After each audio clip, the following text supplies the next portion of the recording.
Here we go.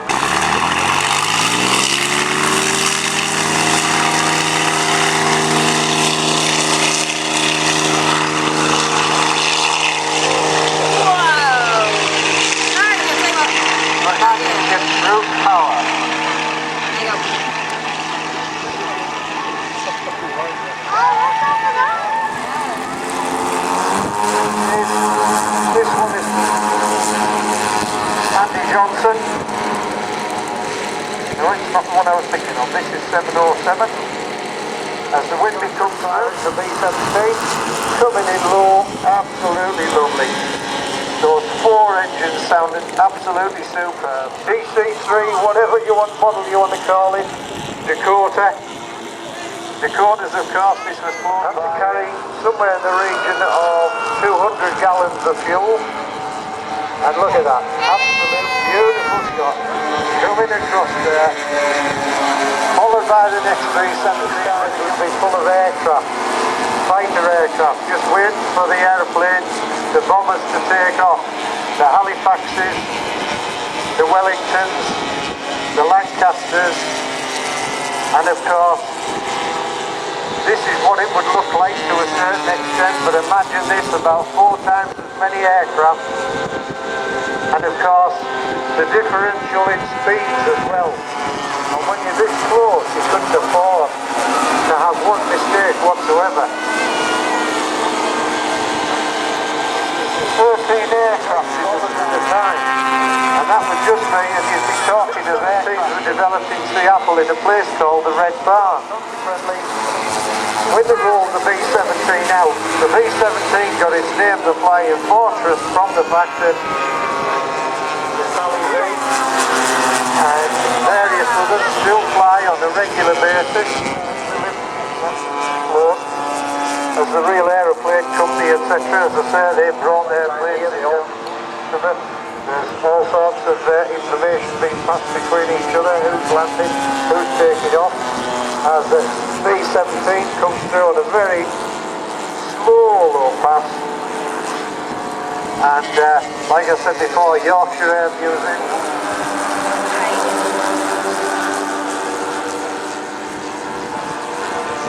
For a pilot who has a right in the pilot's area, who has a Scottish flag tied to his van on a pole, and the carbon pole has nearly come down and hit somebody's car. So if you could possibly go back to your van and take your flag and your pole down, it would be appreciated. It may be one of the guys who's on here flying at the moment, in which case we'll have to wait, but I gather there is another pole which is also causing concern. As B-17 comes down to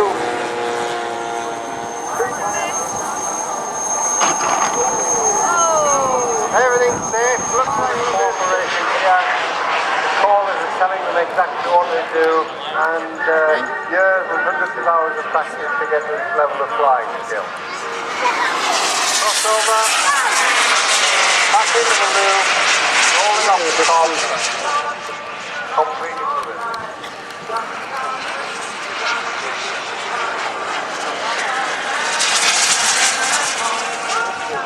Here's the chipmunk.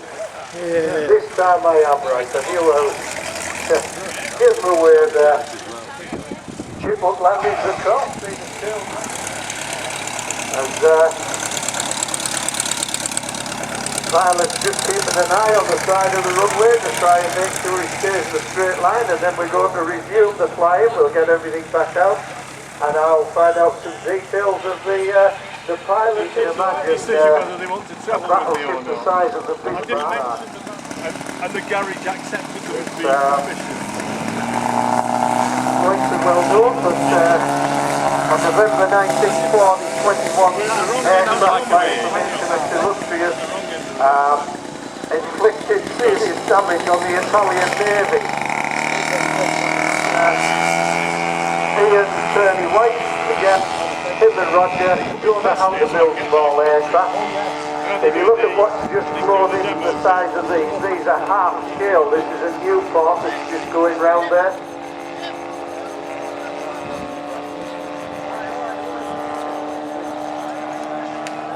before I forget. 17, Newport 28. Built by Ian Sturdy White. Ian Sturdy White, of course, you've probably seen with another shore. You can half scale. World War I French biplane fighter. And the very something goes through. If I put some insulation Over here, and you're contending with the torque of the engine, and also a little bit of gusty wind here. And the getting across the track just in case. Very difficult manoeuvre because you can't direct the torque of the engine with the aileron. You've actually got the nose in the air, because it's trying to topple over sideways. Use the rudder because it's trying to be buffeted about there. And it's so low, he's got a nice shadow on the front. And goes up into a rotational hover. I started doing aerobics again. Oh, I never like doing them with the Good job, yeah. What to do is show you how they used to do the first air refueling ever. And of course you can imagine the differential in airspeed. The Hadley page is on full power and the airspeed courier has reduced right back and is actually trying to use its flaps as much as possible. And as you can see, there's a person up on top of the courier there popping his head out. And what they used to do in the old days was they used to lower.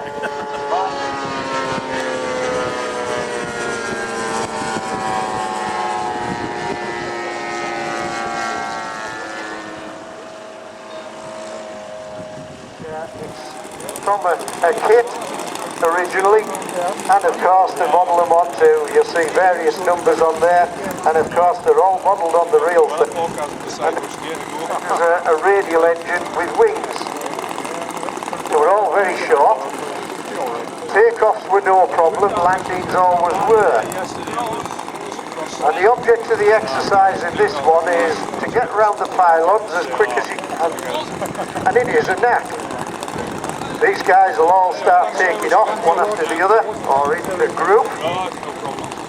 And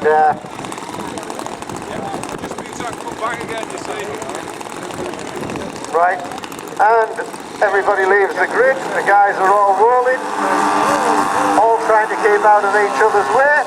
And this is the Fast and Furious. Oh, too fast and too furious. Most of the guys have got away there. And this is the first mishap we've had in a number of flights.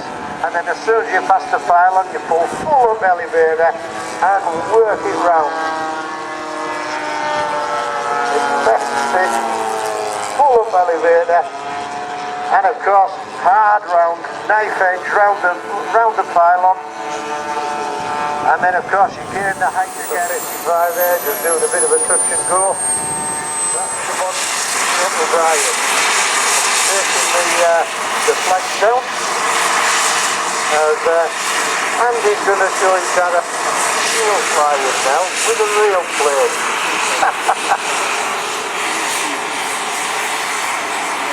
And Victor, one of the last V-bombers, superb looking aeroplane. And it's really on its home turf, because it's the Air Museum.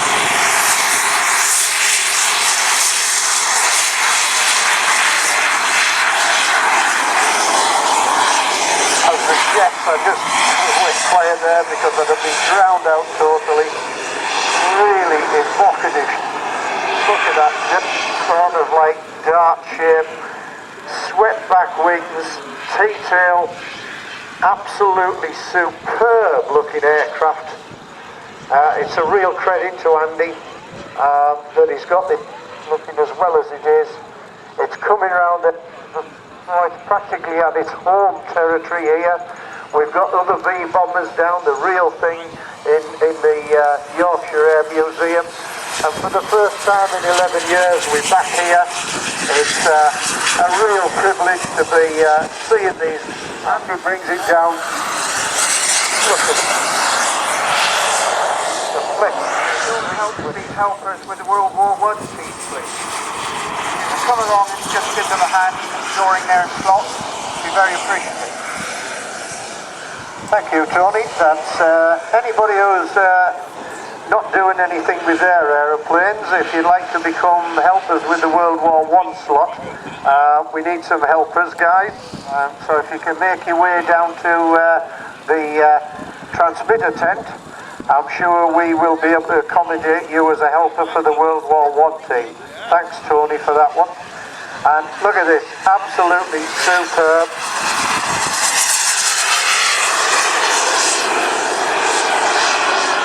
These were manufactured during the days of the Cold War, and these aeroplanes, the Vulcan, the Valiant and the Victor, were all actually in the air 24 hours a day, 7 days a week, because of the threat of nuclear warfare at one time.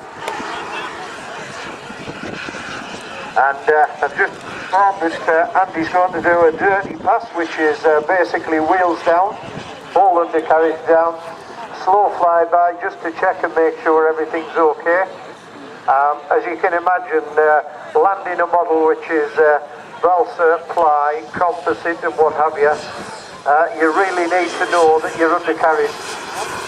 There's a lot of in this aircraft and various other ones. So Andy Johnson, pilot of B-17, coming in low, absolutely lovely. Those 4 engines sounded absolutely superb.